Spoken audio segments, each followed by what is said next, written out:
Welcome back to नर्डसी। मैं हूँ Prince एक बार फिर से। आज एक सबसे ज्यादा कॉमन क्वेश्चन के ऊपर वीडियो बना रहे हैं। पीसी बिल्ड कैसे करें।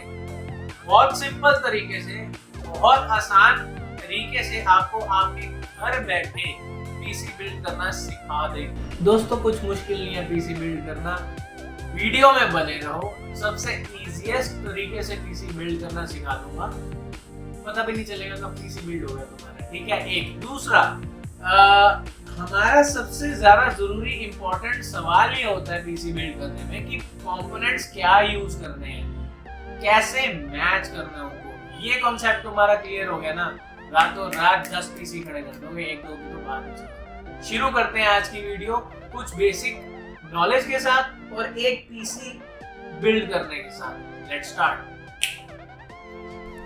So first step of PC building is कि पीसी बिल्ड करने के लिए हमें सबसे पहले एक कैबिनेट चाहिए होती है जिसमें आप सारा अपना सामान फिट करेंगे।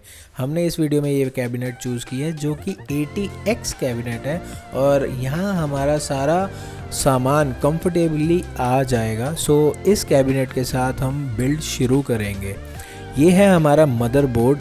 मदरबोर्ड जो होता है आपके सारे कंपोनेंट्स को हाउस करता है। एक मदरबोर्ड ही है जिसमें आपके पीसी के सभी कंपोनेंट्स लगे होते हैं। यहाँ पर आपका CPU यानी कि प्रोसेसर लगा होता है और CPU आपके कंप्यूटर का ब्रेन होता है। और इस स्लॉट जो ये 4 स्लॉट बने हुए हैं यहाँ पे रैम लगी होती है। रैम आपके कंप्यूटर की मेमोरी होती है। तो मेमोरी यानी कि याददाश्त। इस स्लॉट के ऊपर हम ग्राफिक्स कार्ड लगाते हैं और इन बाकी स्लॉट्स के ऊपर एक्स्ट्रा पोर्ट्स, और यहाँ हमारा ग्राफिक कार्ड लगेगा। और ये IO कनेक्शंस हैं, ये SATA पोर्ट्स हैं और यहाँ पे आपके IO कनेक्शंस USB 3.0 हैं। ये पावर देने के लिए पावर सप्लाई का सॉकेट है और ये CPU को पावर देने के लिए पावर सप्लाई का सॉकेट है। और यहाँ पे जो ये IO स्लॉट्स हैं आपकी कैबिनेट की हाउसिंग में सारे जितने भी पोर्ट्स USB ऑडियो वगैरह लगे होते हैं उनको कनेक्ट करने के लिए होते हैं। ये मैं वीडियो में आगे चल के आपको बताऊंगा। तो ये है आपका मदरबोर्ड। और मदरबोर्ड के बाद बारी आती है CPU की, जो कि प्रोसेसर कहा जाता है इसको। ये कंप्यूटर का ब्रेन होता है। इस बिल्ड के लिए हम Intel core i7 9th generation का प्रोसेसर यूज़ कर रहे हैं। बैक साइड से कुछ इस तरीके से दिखता है और ये थोड़ा डेलिकेट होता है तो इसे ज़्यादा हाथ नहीं लगाना चाहिए, स्टैटिक एनर्जी से ये ख़राब हो जाता है। ये CPU इस LGA सॉकेट में लगेगा। हर तरह के मदरबोर्ड में हर तरह के अलग अलग CPUs के लिए सॉकेट्स होते हैं। तो मैंने जो ये बिल्ड चूज़ किया है ये i7 9th जनरेशन का मदरबोर्ड है। ये जो आप कट देख पा रहे हो इस तरीके से इन कट्स में ये CPU फिट हो जाता है। हर तरीके के मदरबोर्ड में ऐसे ही अलग अलग तरीके के कट्स होते हैं। मेक श्योर कि आप उन पिन्स पर हाथ ना लगाएं और इसको देख लें स्टेडीली फिट है या नहीं। मदरबोर्ड्स की जो पिन होती हैं उस पर आप हाथ ना लगाएं तो ज़्यादा बेटर रहता है। तो बहुत केयरफुली हमने प्रोसेसर लगा दिया। और ये होती है आपकी रैम। इस बिल्ड के लिए हमने DDR4 मेमोरी चूज़ करी है। DDR4 अब की सबसे लेटेस्ट रैम है और भी पहले बहुत वेरिएंट्स आ चुके हैं। ये अलग अलग वोल्टेजेस और अलग अलग स्पीड्स की होती हैं, इन स्लॉट में लगती हैं। ज़्यादा डिटेल में हम एक और वीडियो बनाएंगे इनको लेकर। फ़िलहाल आप मेक श्योर करें ये रैम के कट्स जो होते हैं ना एग्जैक्टली वहीं फिट होंगे। अगर एक बोर्ड DDR4 के लिए बना है तो वैसे ही कट का बोर्ड बना होगा। तो मेक श्योर ये कट्स यहाँ पे मैच करके आप रैम फिट करें। गेम की कैसेट तो सभी ने लगाई होगी। एक गेम की कैसेट लगाने के जैसे इजी है इस रैम को इस स्लॉट में फिट करना। देखिए मैं कैसे फिट कर रहा हूँ। तो मेक श्योर कि ये यहाँ पर लॉक हो जाए प्रॉपरली और दोनों साइड से स्टेडीली और फिट रहे, क्योंकि अगर रैम सही से नहीं फिट होगी तो आपका मदरबोर्ड शॉर्ट हो सकता है। तो ये डेलिकेट चीज़ है, डेलिकेट प्रोसेस है। मेक श्योर कि आप अच्छे से करें। तो रैम के बाद बारी आती है स्टोरेज डिवाइसेस की। इस बिल्ड में हम 2 तरीके के स्टोरेज डिवाइस यूज़ करने वाले हैं। ये है हार्ड डिस्क ड्राइव जो कि 2 TB की है और ये SATA पोर्ट्स पे कनेक्ट होती है। ये SATA के पोर्ट्स हैं, पावर और SATA डेटा। तो हार्ड ड्राइव के साथ साथ हम इस बिल्ड में सॉलिड स्टेट ड्राइव भी यूज़ करने वाले हैं, जो कि SSD भी कहलाती है अपने शॉर्ट फॉर्म में। इस हार्ड ड्राइव और इस SSD में स्पीड का बहुत फ़र्क होता है। यही एक रीज़न है इस SSD को इस बिल्ड में यूज़ करने का। ये एक PCI स्लॉट होता है, यहाँ SSD फिट हो जाती है। काफ़ी नए मदरबोर्ड्स में आजकल ये स्लॉट आता है, तो मेक श्योर करें कि आप भी जो मदरबोर्ड चूज़ करें उसमें ये स्लॉट इंक्लूडेड हो। तो यहाँ पे हम एक स्क्रू के साथ इसको फिट कर देंगे और इस फिट के बाद हम मूव ऑन करेंगे इस मदरबोर्ड को अपनी कैबिनेट के अंदर फिट करने के लिए। तो जैसे कि मैंने ये कुछ कंपोनेंट्स की फिटिंग मदरबोर्ड को कैबिनेट में फिट करने से पहले कर ली, जैसे कि हमारा ये प्रोसेसर, रैम और SSD। बाकी यहाँ ग्राफिक कार्ड जो लगना है और वहाँ हार्ड ड्राइव जो हमारी SATA पोर्ट्स पे लगनी है, और ये IO पोर्ट्स हम मदरबोर्ड को कैबिनेट में फिट करने के बाद यूज़ करेंगे। तो आगे बढ़ते हैं हमारी पावर सप्लाई की तरफ। ये है हमारी पावर सप्लाई और ये हैं इसके सारे कनेक्शंस। हर पावर सप्लाई में आपको डिफरेंट टाइप ऑफ कनेक्शंस पहले से ही मिलते हैं। हम CV550 यानी कि 550 वाट की सप्लाई यूज़ कर रहे हैं। ये होता है ग्राफिक कार्ड और इस बिल्ड के लिए हम 6 GB का GTX GeForce graphic card use कर रहे हैं, जो कि कलरफुल कंपनी का है। ये हमें वीडियो मेमोरी बढ़ाकर देता है। और यहाँ पे हम CPU को ठंडा रखने के लिए डीप कूलर यूज़ कर रहे हैं। तो ये डीप कूलर नॉर्मल फैन से थोड़ा अच्छा होता है, तो ये डीप कूलर हम इस बिल्ड में यूज़ करेंगे। तो ये तीनों चीज़ें मैं आपको अब दोबारा से फिट करके बताता हूँ। तो ये हमारा कैबिनेट है, इसमें हम पावर सप्लाई इंस्टॉल करेंगे, ठीक है। और ये हमारा फ्रंट साइड हो गया, यहाँ पे पावर सप्लाई इंस्टॉल होगा, बट यहाँ से जाएगा नहीं, हमें बैक साइड खोलना पड़ेगा जो हमने पहले खोल दिया है। और ये पावर सप्लाई इधर से, पावर सप्लाई को 4 स्क्रूज से फिट किया जाता है और इन स्क्रूज को लगाने के बाद हम मेक श्योर करेंगे इसके सारे कनेक्शंस और वायर्स थोड़ी स्टेडी और सीधी रहें और हमारी थोड़ी तारें जंजाल ना लगे, इसलिए थोड़ा हम इसे सुंदर बनाएंगे। हमारा पावर सप्लाई इंस्टॉल हो चुका है। अब है हमारी सेकंड केबल मैनेजमेंट, ताकि हमारा जो फ्रंट साइड है मदरबोर्ड साइड, वो हमें बिल्कुल साफ नजर आए, एकदम क्लीन। सारी केबल को हम क्या करेंगे, बैक साइड से वो कर देंगे। और यहाँ पे सारे होल्स देख हो, यहाँ से हम सारे केबल्स पास करेंगे। अब बारी है मदरबोर्ड इंस्टॉल करने की, तो चलते हैं मदरबोर्ड इंस्टॉल।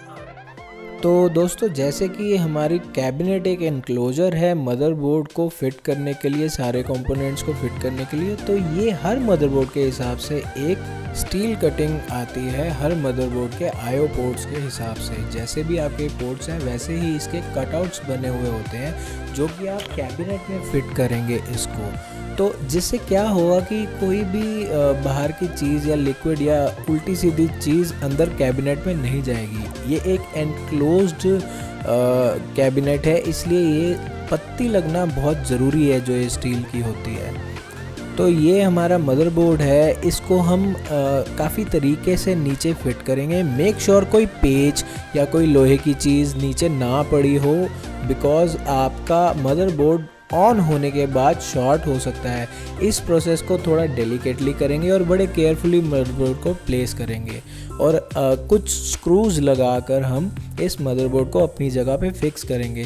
तो मेक श्योर कि आप ज़्यादा से ज़्यादा स्क्रूज लगाएं ताकि आपका मदरबोर्ड फुल टाइट रहे अपनी जगह पर और हिले नहीं। इसको फिक्स करने के बाद हम CPU के ऊपर एक कूलिंग कंपाउंड यानी कि कूलिंग पेस्ट लगाएंगे। इस पेस्ट का काम है CPU को ठंडा रखना और हीट होने से बचाना। ये बहुत इम्पॉर्टेंट पार्ट है दोस्तों, इसे ज़रूर करें। इसके बाद हम इसके ऊपर एक डीप कूलर जो हमने आपको दिखाया था वो लगाएंगे। इसको लगाने का एक तरीका है दोस्तों कि ये चारों तरफ से प्रॉपरली कसा होना चाहिए और इसकी हवा बाहर की तरफ एग्जॉस्ट होनी चाहिए। तो इसके कॉर्नर टू कॉर्नर पेच लगाने होते हैं, पहले वन साइड फिर इसके टोटली ऑपोजिट साइड यहाँ पे ऐसे पेच लगा के चारों स्क्रूज आपको लगाने होंगे। इस तरीके से इसको फिट करने के बाद हम इसके ऊपर फैन बाहर की तरफ हवा फेंकते हुए लगाते हैं। तो ये आपका CPU का कूलर फिट हो जाता है इस तरीके से। इसके बाद इसके ऊपर लगने वाली लाइट्स और इसके कनेक्शंस मदरबोर्ड के ऊपर जो लगे होते हैं वो लगाते हैं हम लोग। और बाकी के ये जैसे कि लाइट का कनेक्शन है, बाकी के कनेक्शन भी इसी तरीके हम लगाएंगे। इसके लिए मैं आपको साथ साथ में डिटेल देता हूँ। ये मैं अभी लगा रहा हूँ लाइट के लिए पोर्ट, और ये है हमारा 24 पिन का मदरबोर्ड को पावर देने वाला सॉकेट। इस सॉकेट से पूरे मदरबोर्ड को पावर मिलती है, और इस सॉकेट से हमें ग्राफिक्स कार्ड को पावर मिलती है। हमारा ग्राफिक कार्ड इस सॉकेट से चलता है, और ये थोड़ी मैनेजमेंट आपको करनी पड़ेगी। ये आ गया हमारा ग्राफिक कार्ड जो PCI स्लॉट पर फिट हो रहा है। इस PCI स्लॉट को बिल्कुल रैम की तरह ही फिट किया जाता है, और इसके बाद इसको केबल मैनेज करते हुए ऐसे इसकी पावर की केबल हम लगा देंगे। ग्राफिक कार्ड को पावर भी हम सप्लाई से ही देते हैं, पावर सप्लाई से। ये कुछ IO पोर्ट्स हैं जैसे फ्रंट USB, फ्रंट ऑडियो और फ्रंट पावर बटन और फ्रंट LEDs। तो ये आपको कैटलॉग में मिल जाता है, बट स्टिल मैं आपको दिखा देता हूँ। इस तरीके से आपको कुछ मैनेज करना पड़ेगा। पावर और रीसेट बटन्स और हार्ड डिस्क LED और रीसेट LED को इस तरीके से आपको जोड़कर एक जगह पे एनक्लोजर में लगाना होगा, जो मदरबोर्ड की गाइड बुक में मिल जाता है। ये थोड़ा कॉम्प्लिकेटेड प्रोसेस है, तो थोड़ा टाइम आपको लग सकता है। और इस तरीके से ये चारों पिन्स उन IO पोर्ट्स पे जो मैंने आपको दिखाए थे वहाँ लग जाती हैं, और इसी तरीके से सारे फ्रंट USB, बैक USB के एक्सटर्नल पोर्ट्स, जितने भी कैबिनेट के साथ कनेक्शंस आते हैं ना, इसी तरीके से लगाए जाते हैं। जैसे USB 3.0 या फिर LED लाइट्स जो हमारी कैबिनेट पे चल रही हैं। और ये है अपनी कैबिनेट का बैक साइड। तो यहाँ पे जो सप्लाई से RGB कनेक्शंस मिलते हैं हमें, जो ये लाइट्स चलती हैं, ये पावर सप्लाई से लेते हैं हम सारी। और इन केबल्स को हमें थोड़ा मैनेज करके लगाना होता है दोस्तों, ताकि थोड़ा सुंदर भी लगे और केबल्स कटे भी नहीं। ये मैं LED की केबल्स को पावर अप कर रहा हूँ, और इनको सबको मैं जोड़ कर लगा रहा हूँ ताकि ये खींचे नहीं, टूटे नहीं। ये सब पावर इसी सप्लाई से जाती है दोस्तों। जितने भी पोर्ट्स आपको मिलेंगे वो सबको आपको पावर अप करना पड़ेगा, और ये सारे बटन्स वगैरह का कनेक्शन यहाँ से ही होता है। यही पावर सप्लाई है जो हर चीज़ को कनेक्शन देगी। तो यहाँ केबल्स को आप मैनेज करें, मेक श्योर करें कि कटे नहीं और नीचे दबे भी नहीं, ताकि आपको कोई नुकसान ना हो। तो केबल मैनेज करने के बाद हमारा काम होगा कि हम इसमें हार्ड ड्राइव भी फिट कर दें। तो हार्ड ड्राइव भी इसी एनक्लोजर में फिट हो जाती है। हार्ड ड्राइव लगाने के कई तरीके हैं। इन कैबिनेट्स में इस तरीके का एक हाउसिंग बाहर आ जाता है, उस हाउसिंग में हम अपनी ऐसे हार्ड ड्राइव फिट करते हैं, और वो हाउसिंग अपनी जगह पे वापस लग जाता है। ये कैबिनेट्स बहुत स्टाइलिश होती हैं दोस्तों। इनके बारे में और डिटेल में मैं न्यू वीडियोस बनाता रहूँगा। फ़िलहाल PC बिल्ड के लिए ये वीडियो है, तो एक PC बिल्ड कैसे करना है वो हम सीख रहे हैं। होप करता हूँ कि अभी तक आपको काफ़ी समझ आ गया होगा। सो हार्ड ड्राइव लगाने के बाद हमारा काम ये रहेगा कि इसको फिट करके बूट अप करके देखें कि ये चल रहा है PC या इसमें कोई कमी तो नहीं आ रही। तो हार्ड ड्राइव हमारी अपनी जगह पे लग गई है।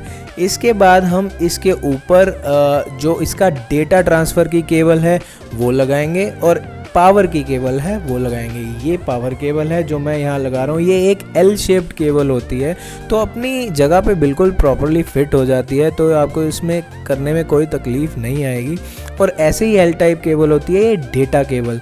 ये डेटा केबल डायरेक्टली मदरबोर्ड में इनपुट होगी, जो कि मैंने आपको सेटा पोर्ट्स दिखाए थे। तो इस तरीके से केबल मैनेज करते हुए हम आगे पीछे करते हुए ऐसे तारे लगाते हैं। आपको बहुत ही केयरफुली ये सब करना है। मेक श्योर करें कि कोई पेच वगैरह रह ना जाए आपकी कैबिनेट के अंदर। हमारा हो चुका है PC बिल्ड, केबल मैनेजमेंट भी हो चुकी है, और केबल का ध्यान रखना है कि बोर्ड से टच ना हो। अगर शॉर्ट हो गया तो आपका बोर्ड डेड हो सकता है।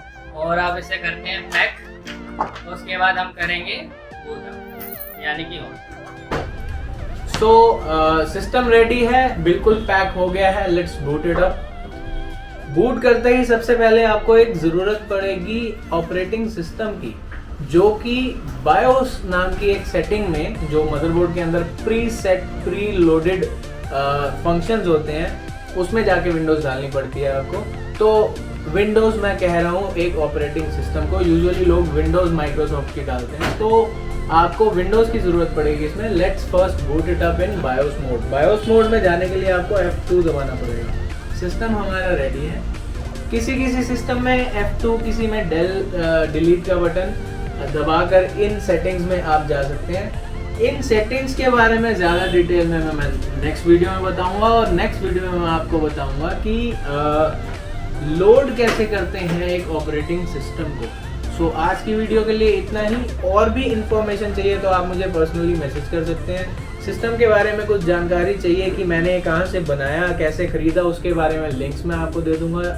और कुछ क्वेरीज हो तो आप मुझे डायरेक्ट मैसेज भी कर सकते हैं, मैं अपने हैंडल्स शेयर कर दूंगा इस वीडियो में। सो अपने सजेशंस इन्हीं कमेंट्स में बता दो और सब्सक्राइब कर दो नर्डसी को। मैं था प्रिंस, बिल्ड करने वाला था शिवा। तो नेक्स्ट वीडियो में मिलते हैं।